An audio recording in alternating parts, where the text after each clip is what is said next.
What about your own personal position? Every day the newspapers are saying Roy Keane, he's worth £5 million.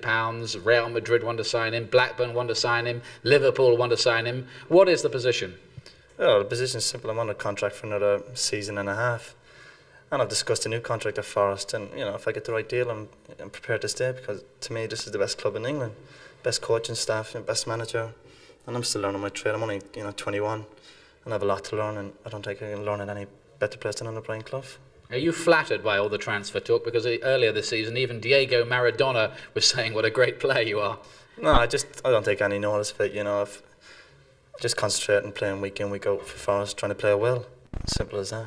And the bottom line is you want to stay at Forest, but preferably in the Premier League. Well, yeah, I'll do my best to keep him in the Premier League. Roy Keane, what was he like to play with? And was he as ferocious as he's made out to be in the dressing room? Oh, he could be if he wanted to, no doubt about that. But he was definitely not as ferocious. He said it was a time for him to relax. He would laugh, have a good time, just like everyone else. Wanted to be one of the boys like everyone else. But he would hold his corner. But you know what? Like I said to you, Irishmen are such a big part of my story in football. And the one thing that always, for me, what always stands out about any Irishman is that they will stand their corner, regardless of their stature or whatever. They will stand their corner, and we've seen that before. They are real warriors and fighters, and he was no different. Obviously, his roles would have changed in the club. When he first came, I wasn't there, but he would have been sort of one of the younger ones in the dressing room there, and then he become more of a father figure by the time I'd come back with the young boys. He was the captain then, right? He was the captain. He was a domineering force. He was Fergie's man in the dressing room and on the park. There's no doubt about that. He's enforcer. And he could lose his temper, when he wanted to. A lot of times it's much more, I think he does it more on purpose to get a reaction rather than it being absolutely serious. But he's also one of them that you could call at any time and he'd be around at your house to help you. There's no doubt about that.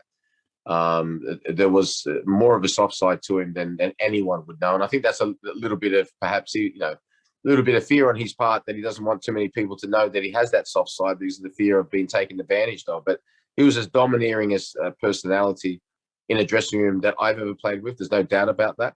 And from a playing perspective, a far better player than people gave him credit for. I think a lot of people, especially towards the end, more concentrated on the ferociousness and the poor tackles, but he was a tremendous player. Let's not forget, he was the hottest property in the whole of Britain when he was at Nottingham Forest. He could score goals. He could get up and down. He could score headed goals. He could, if you wanted to, play at the centre-back position. He was a phenomenal player. He slowed. When I say slowed down, he perhaps didn't get up and down as much as he used to post his knee injury, but he used his experience and he had young players around him. He adapted himself. But a phenomenal player, absolute phenomenal player. There's no doubt about that. A far better player than a lot of people gave him credit for. From what I've heard, he's got a great sense of humor as well. But I can imagine he wouldn't hold back. I don't know. Yeah, I don't know about that. He wouldn't hold back on giving a player a bollocking if they'd messed up. Oh, anyone. Yeah. There's no doubt about that. But you accept it, especially like if, say someone like myself, you come from the outside and he's the captain of the team. Different these days, talking to managers who used to be my teammates these days, they say you got to be very, very careful with what you say to young players these days, because if you say the wrong thing, you can lose them. And if they're very influential in the dressing room, 3 or 4 players could follow them. They put their headphones on like you've got, and they just go quiet, and you've lost them. And as a manager, if you start to lose the dressing room, you're in big trouble. But back then, in that time, it was more seen as the fact that if somebody had to go at you, whether it be a senior player or the manager, it was seen as that they really cared about you, because that's why they were trying to get a reaction out of you. And also the biggest thing was, how were you going to react? So it's sort of like a real test of mettle. But, times change. There's no doubt about that. First it was Stam, then it was Bosnich, and then it was the referee.